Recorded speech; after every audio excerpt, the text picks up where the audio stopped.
Papa a donné l'entreprise d'aménagement paysager que j'ai créée à mon frère aîné parce qu'il a des enfants à nourrir. Alors, je suis parti et j'ai regardé tout brûler. Maintenant, il explique ses stratégies à l'administration fiscale. Bon, Reddit. Je viens de vivre un drame familial qui rendrait Jerry Springer jaloux. Mon père a carrément pris l'empire de l'aménagement paysager de 1,8 million que j'ai construit de toutes pièces et l'a remis à mon frère aîné comme un trophée de participation. Pourquoi? Parce que le fils Vincent a des bouches à nourrir. Alors je suis parti. Mais ce n'était pas la fin. Voici ce qui s'est passé. Laissez-moi, 33 ans, vous planter le décor. Mon père, Antonio, a 65 ans, un Italien à l'ancienne qui se casse le dos à faire des travaux d'aménagement paysager depuis avant ma naissance. Imaginez le type col bleu le plus stéréotypé, vous savez, de la terre en permanence sous ses ongles, qui sent toujours l'herbe coupée et qui peut utiliser une excavatrice comme si c'était une extension de son corps. Depuis que je pouvais marcher, j'étais obsédé par l'idée d'être là avec lui. Pendant que les autres enfants jouaient à la Xbox, j'apprenais le pH du sol et les systèmes d'irrigation comme une sorte de petit prodige de l'aménagement paysager. Mon frère aîné Vincent, par contre, c'est tout le contraire. Il a 39 ans et a passé toute notre enfance à agir comme si les travaux de jardinage étaient au-dessous de lui. Ce type ne voulait littéralement pas aider aux tâches ménagères de base chez nous parce qu'il ne voulait pas ruiner son image auprès de la foule des écoles préparatoires. Il disait à ses amis que notre père était un architecte paysagiste parce que Dieu l'en préserve, personne ne devait découvrir que papa se salissait réellement les mains pour gagner sa vie. Mais c'est là que ça devient intéressant. Quand Vincent avait 15 ans, il a eu un grave accident de voiture. Un idiot ivre l'a percuté sur le côté en rentrant d'une fête. Le gamin est resté à l'hôpital pendant 3 mois avec une jambe brisée et des blessures internes. Les médecins n'étaient pas sûrs qu'il remarcherait normalement, et toute notre famille était morte de peur. Pendant ces semaines où il était alité, devinez qui est devenu son cheerleader personnel. Oui. Papa a passé chaque minute libre à l'hôpital à apporter la nourriture préférée de Vincent, à l'aider pour la physiothérapie, bref, à être super papa.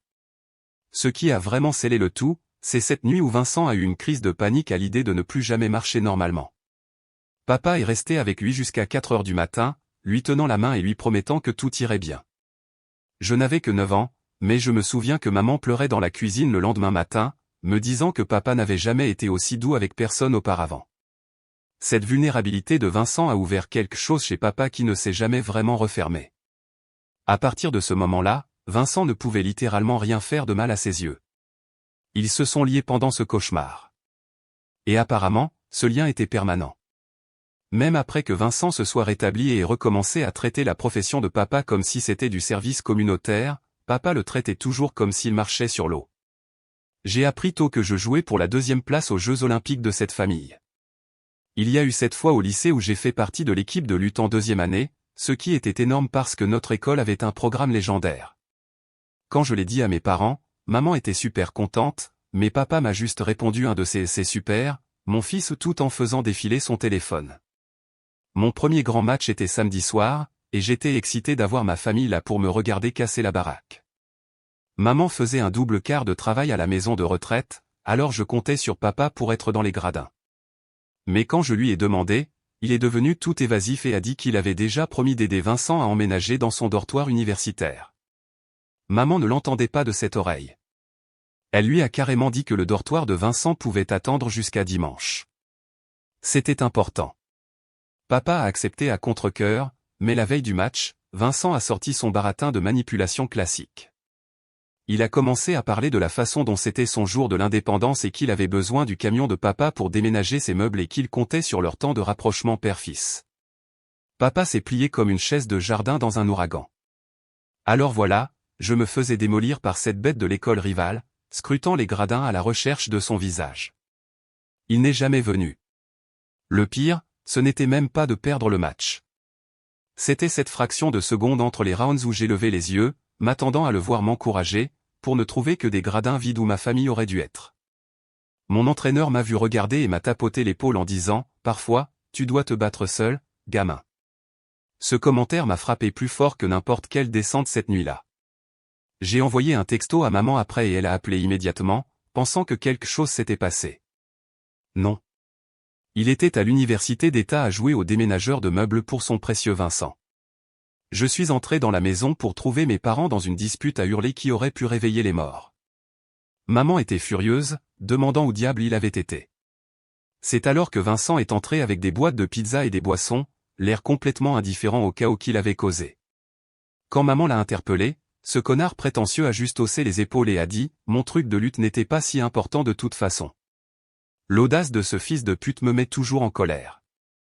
Me voilà, 16 ans, qui vient de me faire démolir devant la moitié de l'école, et mon propre frère le rejette comme si j'avais perdu un tournoi de jeux vidéo. Je me souviens avoir pensé, c'est ça ma famille.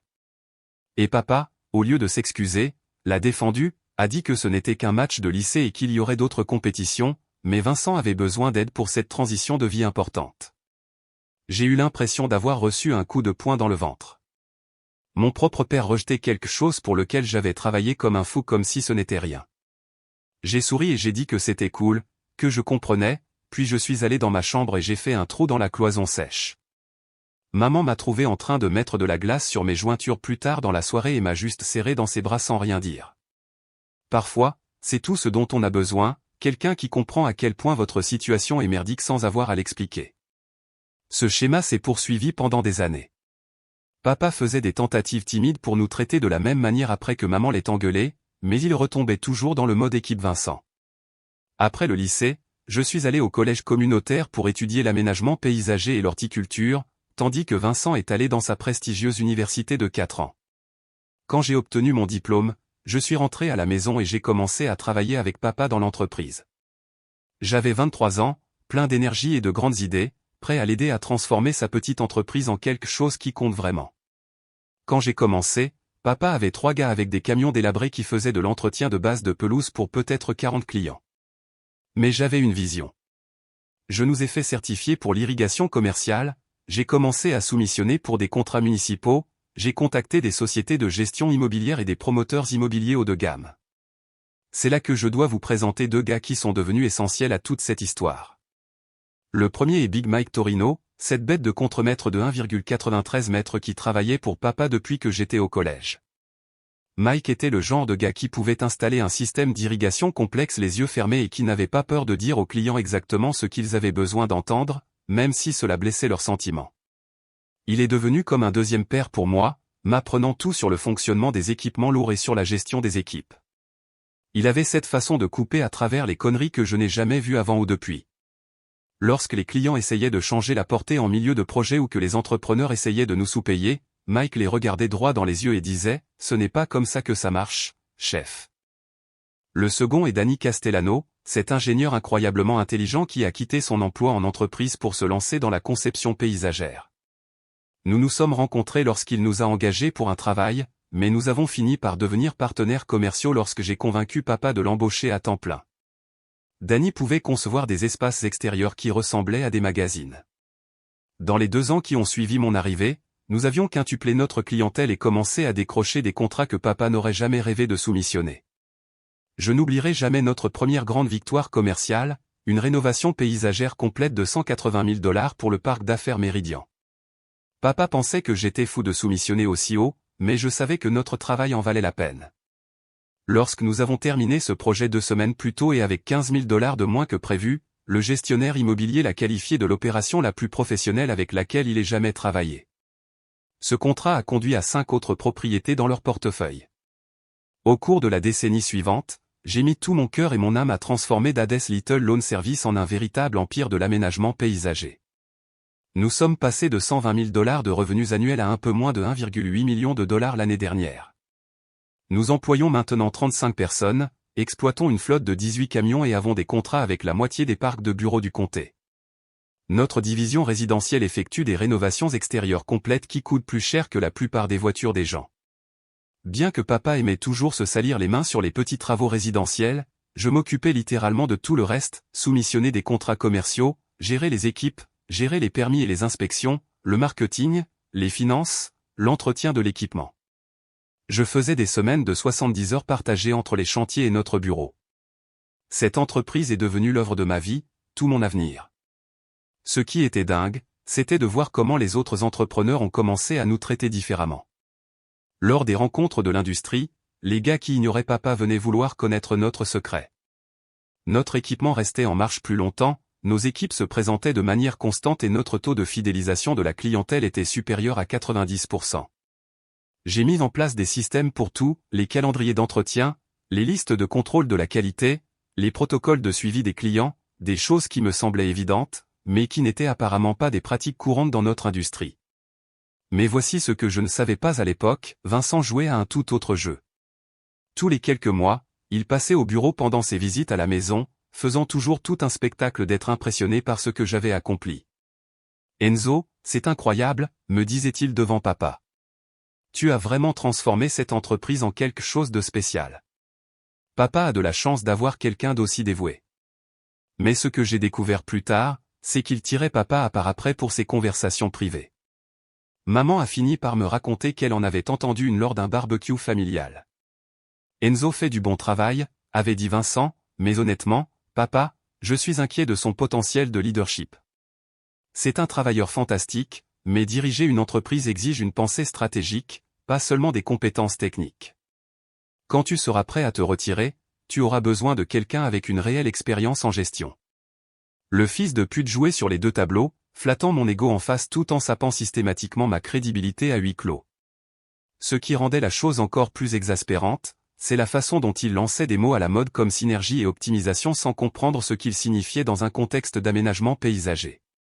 Ce type pensait que gérer des feuilles de calcul était la même chose que gérer des équipes de gars travaillant à 35 degrés Celsius avec de la machinerie lourde.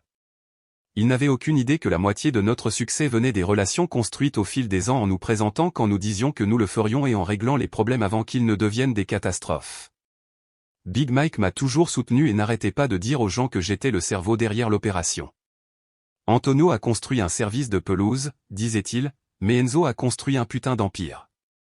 Danny concevait ces paysages incroyables, mais il s'assurait toujours que les clients sachent que j'étais le gars qui faisait tout cela. Mais voici ce qu'il en est quand on construit quelque chose de beau, il y a toujours un connard qui attend dans les coulisses pour vous le prendre. L'année dernière, tout a commencé à mal tourner lorsque papa a demandé le divorce d'avec maman. Ils se disputaient davantage ces derniers temps, principalement à propos d'argent et de l'obsession croissante de papa de vivre pendant qu'il est jeune, et leur mariage a finalement atteint le point de rupture. C'était nul pour la famille, mais honnêtement, je l'ai vu venir de loin. Ce que je n'ai pas vu venir, c'est la rapidité avec laquelle papa s'est lancé dans la scène des rencontres comme une sorte de prédateur d'âge moyen. On parle d'un type de 65 ans qui se comporte soudainement comme une sorte de playboy magnate de l'aménagement paysager, sortant avec des femmes assez jeunes pour être ses filles. Chaque nouvelle petite amie était plus intéressée par sa richesse nouvellement acquise que par quoi que ce soit qui ressemble à une vraie relation. La transformation était honnêtement embarrassante à regarder. Papa a commencé à acheter des vêtements de marque, s'est fait blanchir les dents, a même acheté une putain de Corvette comme s'il traversait une sorte de crise. Big Mike a commencé à faire des blagues à ce sujet. Ton vieux traverse une crise de la quarantaine à 65 ans, disait-il pendant que nous chargions l'équipement. Ce n'est pas la quarantaine, c'est la crise de fin de vie. Même Danny a remarqué le changement, mentionnant comment papa se présentait sur les chantiers avec des vêtements tout neufs et parlait d'améliorer son style de vie. Ce qui m'a vraiment énervé, c'est de le voir jeter 35 ans de mariage pour cette stupide fantaisie. Maman s'était défoncée à soutenir ses rêves quand il n'était qu'un gars avec une camionnette et une tondeuse à gazon. Elle s'était occupée des livres, avait répondu au téléphone à toute heure, avait même aidé à la paix pendant les mois difficiles. Et maintenant que l'entreprise avait du succès, il l'a jetée comme si elle l'avait freinée tout ce temps. Il y a 5 mois, papa a convoqué Vincent et moi pour ce qu'il a dit être une réunion de famille importante. Nous nous sommes rencontrés dans son nouveau condo, cet endroit prétentieux en verre et en acier qui semblait appartenir à un magazine pour connards avec plus d'argent que de bon sens. L'atmosphère était tendue dès le moment où nous sommes entrés. Papa s'est éclairci la gorge et a lâché la première bombe. J'ai quelque chose d'important à vous dire à tous les deux, Stéphanie et moi nous sommes mariés le week-end dernier. Vincent et moi nous sommes juste regardés comme si nous avions été giflés. Stéphanie était sa dernière conquête, une ancienne influenceuse de fitness de 29 ans qui exerçait sa magie sur papa depuis les 6 derniers mois. Avec tout ça, tu mérites de profiter de ton succès et la vie est trop courte pour se caser. Tu t'es marié sans nous le dire, ai-je demandé, essayant de comprendre cette folie. Papa s'est mis sur la défensive. Nous voulions quelque chose d'intime. Vous savez ce que Stéphanie pense des grandes foules et des drames. Oui, je savais exactement ce que Stéphanie pensait. Elle était calculatrice comme l'enfer, mais papa était trop aveuglé pour voir au-delà des faux seins et des filtres Instagram. La femme n'avait jamais fait un vrai travail de sa vie, passait la plupart de son temps à publier des vidéos d'entraînement et à vendre de la poudre de protéines à des femmes au foyer désespérées. Mais elle avait compris que les hommes divorcés et solitaires avec de l'argent étaient des cibles faciles. Je l'avais rencontrée exactement 2 fois, et les 2 fois, elle avait passé toute la conversation à poser des questions sur les finances de l'entreprise tout en faisant semblant d'être si intéressée par l'aménagement paysager. Des drapeaux rouges partout. Mais papa pensait avec sa bite au lieu de son cerveau. Mais ce n'était même pas la pire partie de son annonce. J'ai aussi réfléchi à la planification de la succession pour l'entreprise, a poursuivi papa, son ton devenant sérieux et professionnel. Mon cœur s'est mis à battre la chamade. Après 10 ans à construire cette entreprise ensemble, c'était le moment que j'attendais. Je m'attendais à ce qu'ils discutent de la possibilité de faire de moi un associé à part entière, peut-être même de me transférer la propriété puisque je dirigeais évidemment l'entreprise de toute façon. Au lieu de cela, il a porté le coup qui a tout changé. Enzo, j'ai décidé que comme tu n'es pas marié et que tu n'as pas d'enfant, tu n'hériteras pas de l'entreprise. Je la donne entièrement à Vincent. Je ne pouvais plus respirer. Big Mike plaisantait toujours en disant que je ferais une crise cardiaque à cause du stress un jour, mais je n'aurais jamais pensé que ce serait mon propre père qui détruirait ma vie. Qu'est-ce que c'est que ce bordel, ai-je réussi à murmurer. Vincent a une famille, a poursuivi papa. Sa femme Jennifer et leurs 3 enfants, ils ont besoin de la sécurité financière. De plus, il peut amener l'entreprise vers de nouveaux sommets grâce à son expérience en gestion d'entreprise. Je l'ai regardé avec une incrédulité totale. Papa, j'ai construit cette entreprise avec toi. J'y ai consacré toute ma vie d'adulte. Comment peux-tu simplement? Tu peux continuer à travailler dans ton poste actuel sous la direction de Vincent, a-t-il interrompu. Mais la propriété revient à ton frère. C'est final. Aucune discussion, aucune considération pour tout ce que j'avais sacrifié, aucune reconnaissance que j'avais littéralement construit les systèmes et les relations qui rendaient l'entreprise précieuse. Juste un rejet qui était plus froid que tout ce qu'il m'avait jamais dit. Je me suis tourné vers Vincent, espérant désespérément qu'il prendrait ma défense, qu'il ferait preuve d'une certaine loyauté fraternelle. Au lieu de cela, ce connard était assis là avec ce petit sourire suffisant comme s'il avait attendu toute sa vie ce moment. Et, Enzo, a-t-il dit avec une fausse inquiétude. Je sais qu'il y a beaucoup à digérer, mais je pense que nous pouvons faire en sorte que ça marche très bien. Ton expertise technique combinée à ma vision stratégique. Nous pourrions vraiment passer à la vitesse supérieure. Le ton condescendant a fait bouillir mon sang. Voici un gars qui avait passé 15 ans à éviter l'entreprise comme si c'était du service communautaire, se comportant soudainement comme s'il me faisait une faveur en me laissant travailler pour lui. C'est un bordel complet, ai-je dit, ma voix se brisant. J'ai tout donné à cette entreprise. Qu'en est-il de mon avenir, de mes rêves? La réponse de papa était froide comme la glace. La vie n'est pas juste, Enzo. La famille passe en premier, et Vincent a une famille à entretenir. Vincent s'est penché en avant avec cette fausse expression compatissante. Écoute, mon frère, je sais que tu es émotif en ce moment, mais tu dois comprendre que diriger une entreprise ne consiste pas seulement à être bon dans le travail. Il s'agit de stratégie, de finance et de planification à long terme. Papa a besoin de quelqu'un avec une expérience de gestion éprouvée. Cela venant d'un gars dont l'idée de planification à long terme était de décider quoi commander pour le déjeuner. J'avais envie de lui demander de nommer 3 pièces d'équipement que nous possédions ou d'expliquer comment fonctionnaient les zones d'irrigation, mais je savais que ce serait inutile. Papa avait déjà pris sa décision, probablement avec beaucoup de contributions de sa nouvelle femme, qui voyait des signes de dollars chaque fois qu'elle regardait nos états financiers. Il ne s'agissait pas seulement de l'entreprise. Il s'agissait d'une vie entière à être le deuxième choix, à voir mon travail minimisé, à ne jamais être le fils préféré, peu importe ce que j'accomplissais. Très bien, ai-je dit doucement, en me levant de la table. Si c'est comme ça que tu veux jouer. Je suis sorti de ce condo prétentieux, sachant que je ne reviendrai jamais. Alors que j'arrivais à mon camion, j'ai pu entendre Vincent par la fenêtre ouverte dire quelque chose sur le fait d'aider Enzo à s'adapter à la nouvelle structure, comme si j'étais une sorte d'employé à problème au lieu du gars qui avait construit tout ce dont il était sur le point d'hériter. Le trajet de retour a été un flou de rage et de trahison. 10 ans de ma vie gaspillée. 10 ans à construire quelque chose d'incroyable, pour le voir remis à mon frère paresseux parce qu'il avait réussi à engrosser sa copine de collège. Cette nuit-là, j'ai appelé maman et je lui ai tout raconté. Elle était aussi choquée que moi. Je n'aurais jamais pensé qu'il ferait quelque chose d'aussi cruel, a-t-elle dit, sa voix tremblant de colère, de donner toute l'entreprise à Vincent au lieu de la diviser équitablement entre vous deux. C'est inadmissible. J'aurais été d'accord avec une division 60-40e, lui ai-je dit à travers les dents serrées, ou même 70-30e en sa faveur, mais de me couper complètement après tout ce que j'ai fait. Maman est restée silencieuse pendant un long moment. Puis sa voix est devenue plus forte, plus déterminée. Tu sais quoi? Peut-être que c'est une bénédiction déguisée. Tu as 10 ans d'expérience, des compétences incroyables, et tous les entrepreneurs du comté te respectent. Pourquoi ne crées-tu pas ta propre entreprise? La moitié de ses clients te suivraient probablement de toute façon. Ces mots ont allumé un feu en moi. Si papa pensait qu'il pouvait simplement me jeter comme les déchets d'herbe d'hier, il était sur le point d'apprendre à quel point il avait tort. Au cours de la dernière décennie, j'avais été intelligent avec mon argent. J'avais économisé plus de 125 000 $, vivant dans un appartement modeste et conduisant un camion de 10 ans tout en réinvestissant tout dans l'équipement et les certifications. C'était plus que suffisant pour démarrer ma propre entreprise. Le lendemain matin, j'ai commencé à passer des appels. La première personne que j'ai appelée était Big Mike. Mike, j'ai besoin de te parler. Peux-tu me rejoindre pour un café?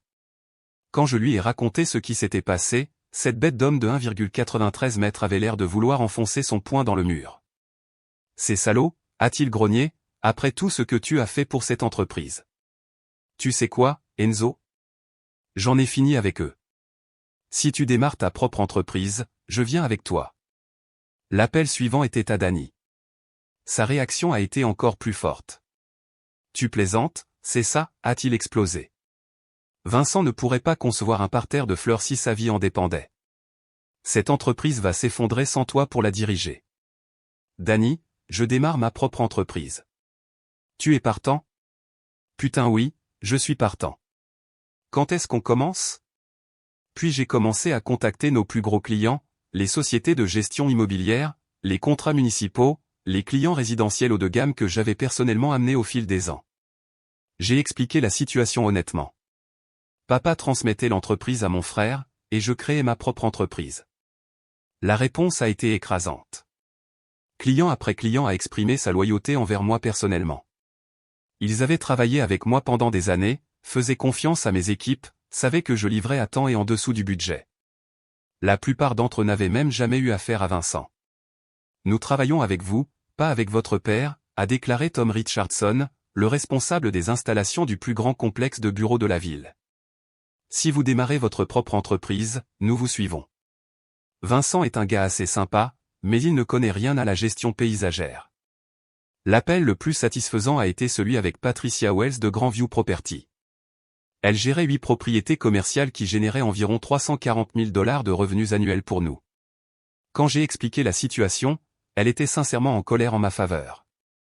C'est absolument ridicule, a-t-elle dit. Vous êtes notre principal contact depuis 4 ans. Vous connaissez chaque centimètre de nos propriétés.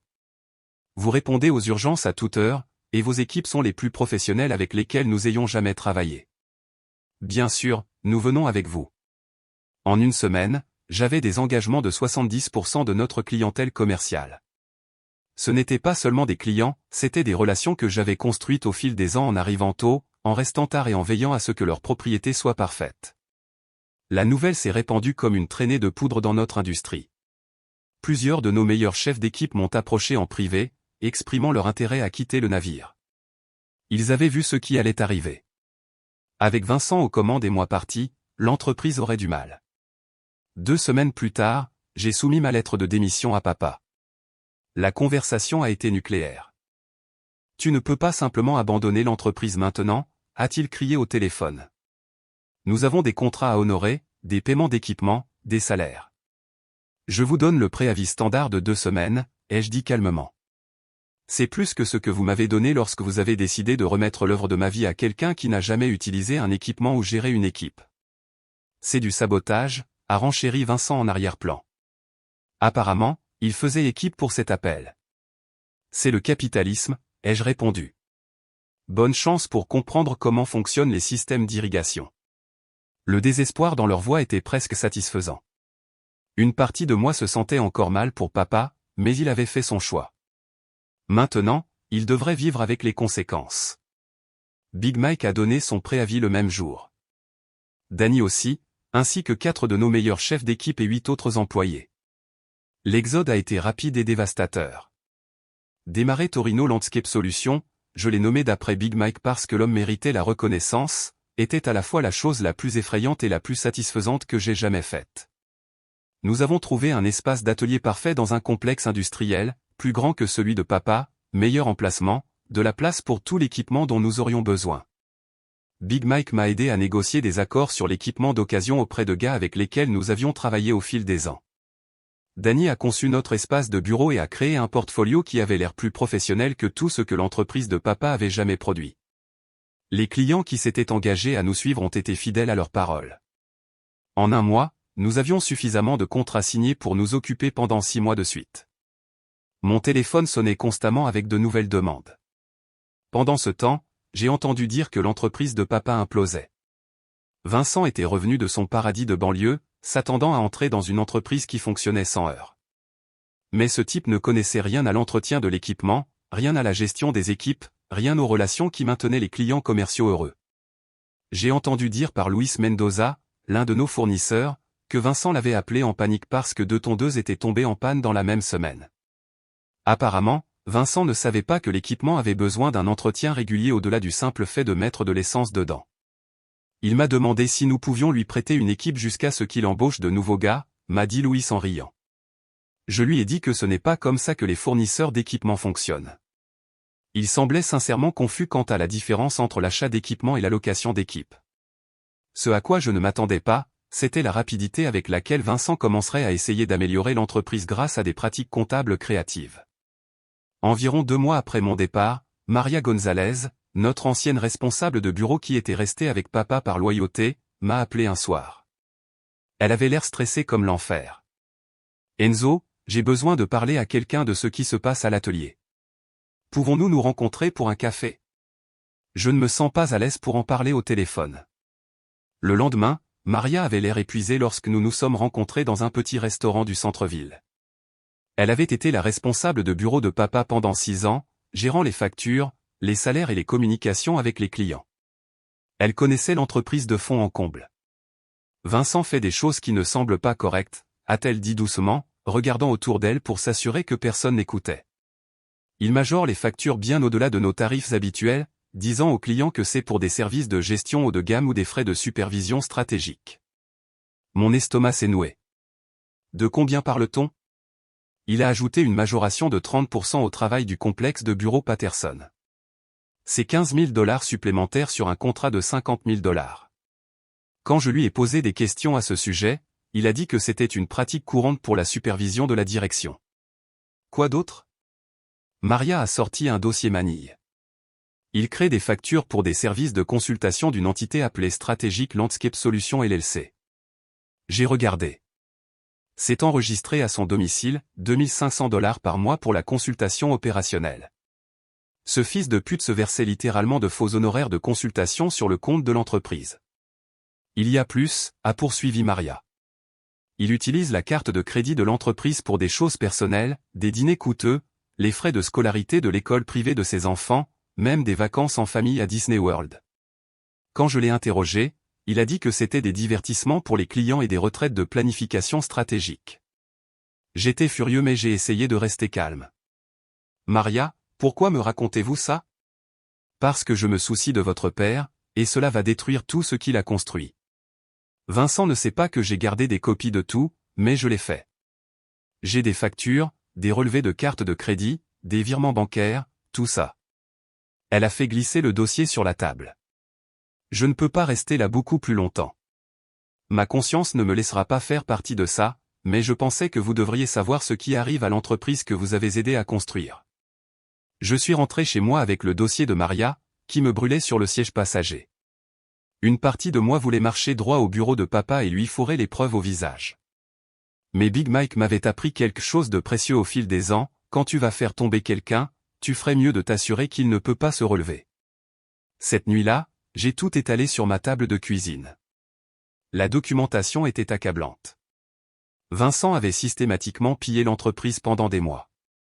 Factures gonflées totalisant plus de 95 000 $ en frais frauduleux aux clients, 42 500 $ en faux honoraires de consultation versés à sa société écran, 31 000 $ en dépenses personnelles imputées à la carte de crédit de l'entreprise, irrégularité salariale où il s'était versé des heures supplémentaires pour des fonctions de gestion. J'ai appelé mon avocat, Jim Rodriguez, dès lundi matin. Jim m'avait aidé à créer mon entreprise et pratiquait le droit commercial depuis 20 ans. Enzo, c'est une fraude grave, a-t-il dit après avoir examiné les documents. Gonflement des factures, transactions intéressées, utilisation abusive des fonds de l'entreprise. Vincent pourrait faire face à des accusations criminelles et à une responsabilité civile. Quelle est la meilleure façon de gérer ça? Documentez tout. Ne les confrontez pas directement et laissez-moi gérer la stratégie juridique. Je vais recommander de déposer une plainte auprès du bureau du procureur de district et d'informer l'IRS des revenus non déclarés de sa société écran. Au cours des semaines suivantes, de plus en plus de preuves ont continué à me parvenir. Luis Mendoza, l'un de nos fournisseurs de longue date, m'a contacté après avoir appris que j'avais créé ma propre entreprise. Enzo, je voulais parler à quelqu'un de ce qui se passe avec l'entreprise de ton père, a-t-il dit quand je l'ai rencontré dans son parc d'équipement. Vincent exige des pots de vin en espèces sur nos factures. Il dit que c'est la pratique courante pour le statut de fournisseur privilégié. Combien? 10% de chaque facture. Le mois dernier seulement, cela représentait 3 000 $. Je les ai payés parce que j'ai besoin de l'entreprise, mais cela tue mes marges, et honnêtement, ça me semble dégueulasse comme l'enfer. Louis fournissait des pièces et de l'équipement à l'entreprise de papa depuis 8 ans. Il était aussi honnête qu'ils le sont, le genre de gars qui ferait 80 km pour livrer une pièce d'urgence un week-end. J'ai des reçus pour tous les paiements en espèces, a poursuivi Louis, et j'ai enregistré notre dernière conversation où il a menacé d'annuler nos contrats si je ne continuais pas à payer, plus de documentation pour le dossier croissant. La preuve la plus dommageable est venue de Sarah Kim, une gestionnaire de compte chez Westfield Property, l'un de nos plus gros clients commerciaux qui était resté avec l'entreprise de papa.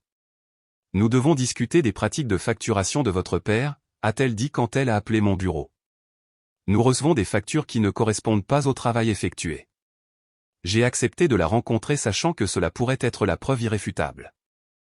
Nous avons conclu un contrat pour l'entretien paysager de base de nos parcs de bureaux, a expliqué Sarah, me montrant les factures récentes, mais on nous facture des inspections de sites par la direction, des analyses stratégiques de la végétation et des services d'assurance qualité haut de gamme. Vincent a dit à notre responsable des installations qu'il s'agissait de frais standards de l'industrie.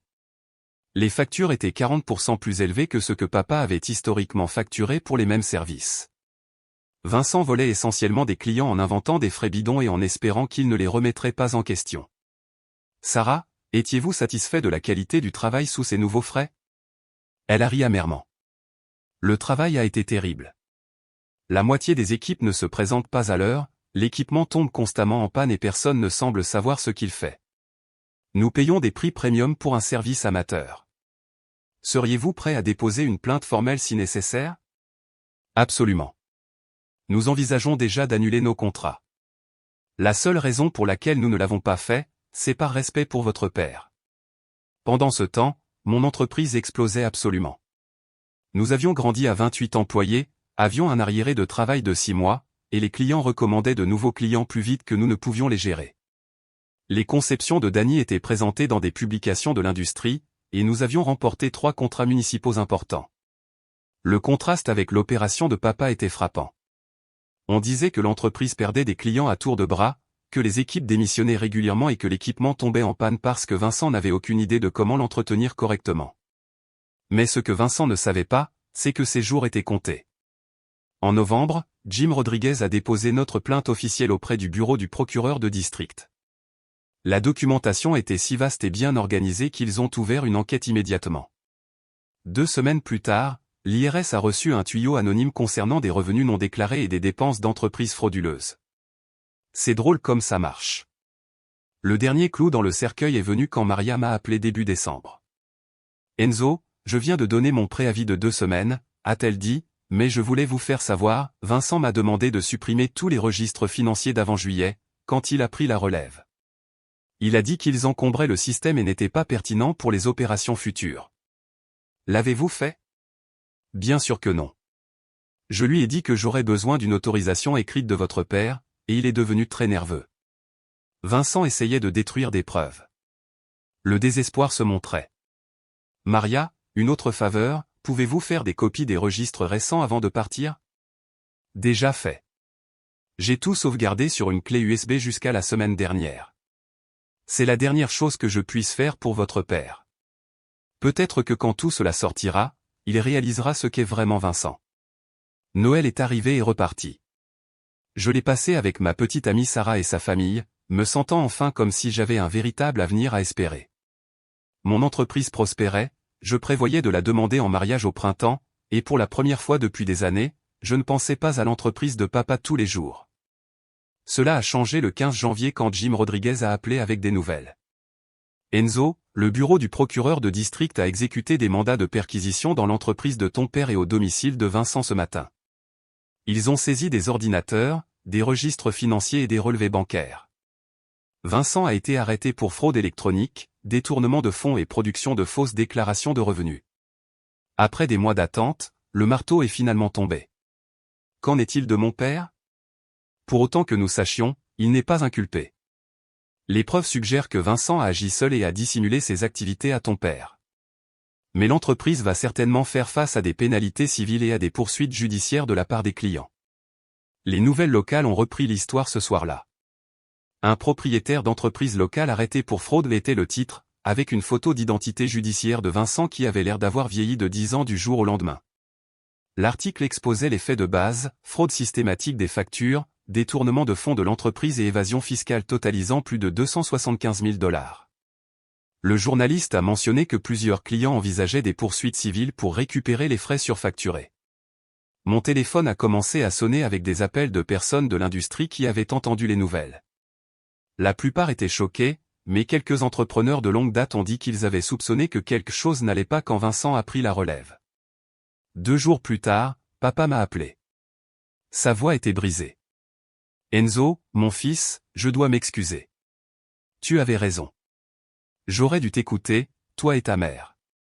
J'aurais dû reconnaître ce que tu avais construit pour nous. Je ne savais pas quoi dire. Une partie de moi se sentait vengée, mais surtout, je me sentais juste triste pour lui. L'avocat de Vincent dit qu'il pourrait faire face à 5 ans de prison fédérale. Mon entreprise est ruinée, et je ne sais pas comment je vais rembourser les clients qu'il a fraudés. Et en quoi cela me concerne-t-il, père? Je sais. Je pensais juste que peut-être tu pourrais. Non, peut-être as-tu appris maintenant ce qui arrive quand on parie sur le mauvais cheval. Mon fils, je suis tellement désolé. Excusez-vous pour vous-même. Je vais bien. C'était la dernière conversation que nous avons eue. L'entreprise a fini par déclarer faillite dans les 3 mois. Papa a tout perdu. L'atelier, l'équipement, même sa maison a dû être vendue pour couvrir les frais juridiques et les règlements civils. Vincent a plaidé coupable pour éviter un procès et a été condamné à 3 ans de prison fédérale plus 5 ans de probation. Sa femme a demandé le divorce pendant qu'il attendait sa sentence, emmenant les enfants et retournant chez ses parents. Le juge lui a ordonné de verser 275 000 $ en restitution, mais comme il a dépensé la majeure partie de ce qu'il a volé, cet argent ne sera jamais récupéré. Aujourd'hui, Torino Landscape Solutions emploie 55 personnes et génère plus de 2,8 millions de $ de revenus annuels. Nous nous sommes étendus au déneigement commercial et avons des clients dans 3 comtés. J'ai demandé Sarah en mariage en mars et elle a dit oui. Nous planifions un mariage pour l'automne prochain et parlons de fonder une famille. Je souris quand je pense à l'idée d'enseigner à mes futurs enfants la valeur de construire quelque chose de leurs propres mains. Papa a fini par prendre un emploi chez l'un de nos concurrents, juste un poste de chef d'équipe, mais au moins il travaille. Stéphanie a divorcé de lui dès que son argent a tari, ce qui n'a absolument surpris personne. La partie la plus satisfaisante n'a pas été la chute de Vincent. C'était de voir la justice rendue et de savoir que les clients qu'il a fraudés ont eu une certaine mesure de responsabilité. Plusieurs d'entre eux ont fini par devenir mes clients, me disant qu'ils respectaient la façon dont j'avais géré toute la situation de manière professionnelle. Big Mike le dit toujours le mieux, ton père t'a appris le métier, mais la vie t'a appris les affaires. Maintenant, tu enseignes les deux à tout le monde. Parfois, je me demande ce qui se serait passé si papa m'avait simplement traité équitablement depuis le début. Mais ensuite, je regarde autour de moi l'entreprise que j'ai construite et la vie que j'ai créée, et je réalise que leur trahison a en fait été le plus beau cadeau qu'ils auraient pu me faire. Parfois, la meilleure vengeance n'est pas de se venger. C'est juste d'être meilleur qu'eux dans tout ce qu'ils pensaient pouvoir vous enlever.